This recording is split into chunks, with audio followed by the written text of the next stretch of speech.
তো সকলোৱে জুবিনদাৰ কথাটো গম পাইছেই, আমাৰো একেবাৰে মন চন ভাল নহয়।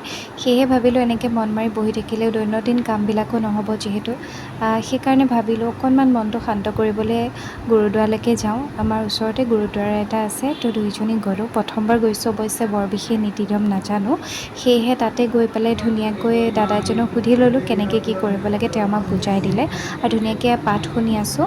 আৰু আচলতে মনটো অলপমান হ'লেও শান্তি পালোঁ, কিন্তু হ'লেও এটাই বিচাৰিম, ভগৱানৰ ওচৰতো গুৰুদ্বাৰতো এটাই প্ৰাৰ্থনা কৰিছোঁ, জুবিনদাই যাতে ন্যায় পাওক। আমি তেতিয়াহে আচলতে সকাহ পাম।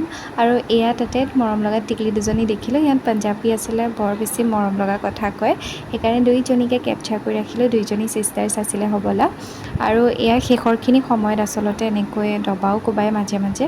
আৰু মই একেবাৰে নাম চাম নাজানো, কাৰণ প্ৰথমবাৰ গৈছোঁ, কোনোবা কিবা ভুলো হ'ব পাৰে কোৱাত, দুখ নধৰিব। আৰু এয়া লাষ্টত প্ৰসাদ দিলে, এইটো বাহিৰৰ দৃশ্য গুৰুদ্বাৰৰ।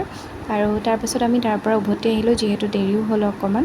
আৰু আহি থাকোঁতে টিকলাটো দেখিলোঁ বাইকৰ ওপৰত উঠি আছে দেউতাকৰ। আৰু আজিলৈ ইমানেই দেই।